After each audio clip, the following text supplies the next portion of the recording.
Vale, entonces, cuando hablamos de disociación y hablamos de trauma y los trastornos alimentarios, Então, quando a gente fala de dissociação, de trauma e de transtornos alimentares, hablamos precisamente de toda la alteración que hemos hablado con el tema de la comida. nós falamos sobre toda essa interação, que inclui também a comida. Ahí también va a estar, como yo decía al principio, la negación al cuerpo. E está também, conforme eu disse no início, a negação do próprio corpo. Esa negación al cuerpo es una de las fases en disociación que tenemos también que trabajar. Essa negação do corpo também é uma das fases da dissociação que nós temos que trabalhar. Yo cuando hablo de disociación me refiero a la defensa, a la disociación como defensa. Então, quando eu falo de dissociação, eu me refiro à defesa. Eu falo da dissociação como uma defesa. Como la defensa que proteja a la persona Como uma defesa que protege a pessoa, de no integrarse, en este caso al cuerpo. que protege a pessoa e evita que ela se integre, né? Evita que ela faça essa integração com o corpo. Porque si el cuerpo le pertenece a la persona, Porque se o corpo pertencer à pessoa, pertenece con todo lo que el cuerpo contiene. pertence à pessoa com tudo aquilo que o corpo contém. Emociones, Emoções, experiencias internas, experiências internas, sensaciones sensações y además los traumas, e, além disso, os traumas também. los traumas somáticos, Os traumas somáticos, que son muy frecuentes en los trastornos que alimentarios. são muito frequentes em transtornos alimentares. Yo voy a ir nombrando, ¿vale? No los voy a explicar en profundidad, pero un poco para que tengáis una referencia de toda la... Eu não vou explicar muito em profundidade, mas vou nomeá-los para que vocês tenham essa clareza do que se trata. ¿Por qué me parece importante? Porque cuando hacemos el plan de tratamiento en los trastornos alimentarios, É importante porque quando a gente faz o plano de tratamento, quer dizer, a conceitualização dos casos, es crucial hacer el poder tener en cuenta la parte disociativa. é fundamental nós levarmos em conta essa parte dissociativa. Porque si no la tenemos en cuenta, Porque se não a tomarmos em conta, perdemos un tanto por ciento altísimo del trabajo. nós perdemos percentual muito elevado do trabalho. ¿Estáis de acuerdo de que esto sí que resulta importante, ¿no? Vocês en el concordam que tratamiento? isso é importante, né? Se está entendiendo bien, ¿no? Porque como lo estoy nombrando por encima, vale, fenomenal. Entonces, los puntos dentro de la disociación para considerar los trastornos alimentarios Então, os pontos dentro da dissociação para considerarmos os transtornos alimentares es la asociación que antes también yo nombraba con las experiencias depresivas. é a associação que eu também nomeava com relação às experiências depressivas. La culpa. A culpa. Ponisao, esto es la... ¿Qué es ponisao? Las autolesiones. Autolesiones, ¿no? A punição, nesse caso, é com as autolesões. Todas aquellas conductas que lleven a maltratar el cuerpo, como también decía antes.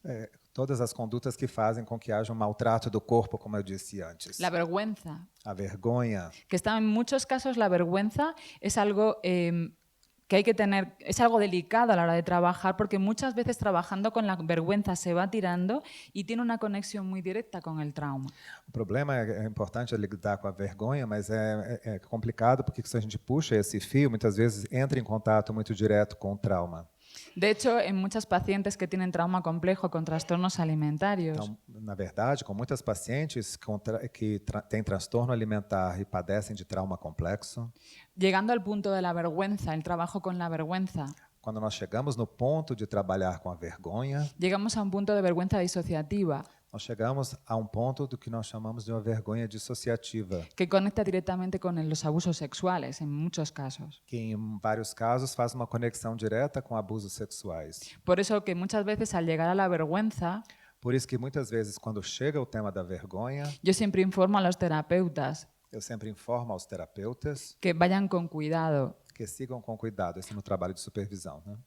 porque en ese punto Porque neste ponto, a veces surgen en trastornos alimentarios los abusos. porque às vezes nos transtornos alimentares é nesse ponto que surgem as recordações de abuso. Entonces, hay autores como Van der Kolk Há autores como Bessel van der Kolk que nombran que las experiencias sufridas a edades más tempranas que falam que essas experiências sofridas nas idades mais precoces parecen estar asociadas a los trastornos más severos.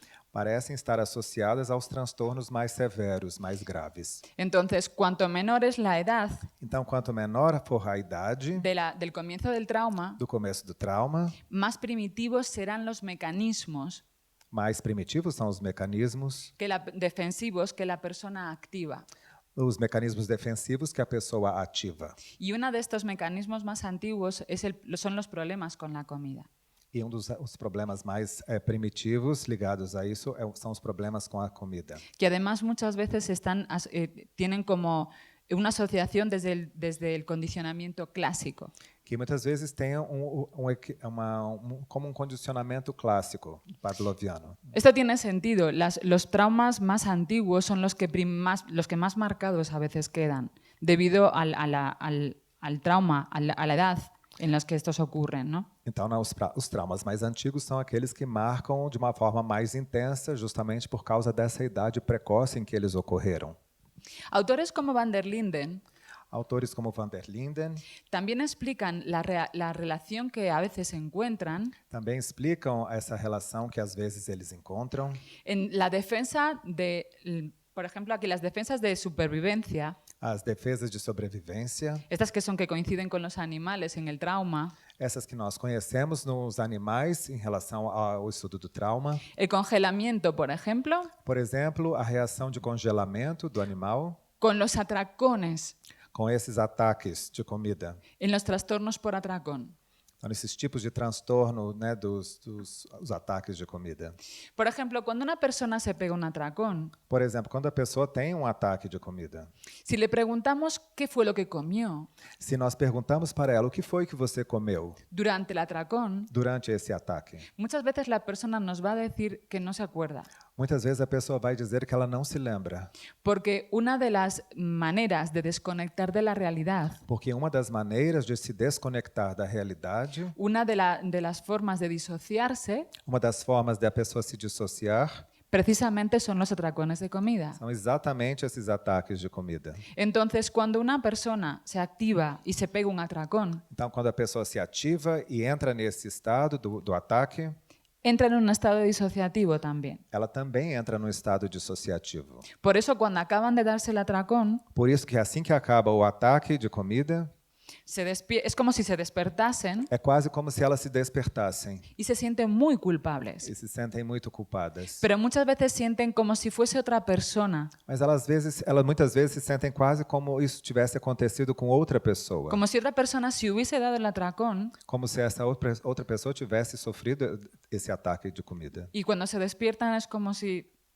se sienten muy culpables por lo que esa otra parte provocó. Quando ela se desperta, ela se sente muito culpada pelo que essa outra parte provocou.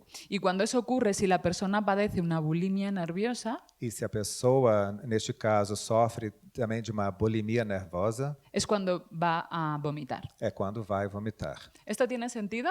Faz ¿Se entiende sentido bien? assim? Entonces, aquí tenemos ejemplos de esto que os decía. Então, aqui há alguns exemplos daquilo que eu dizia para vocês.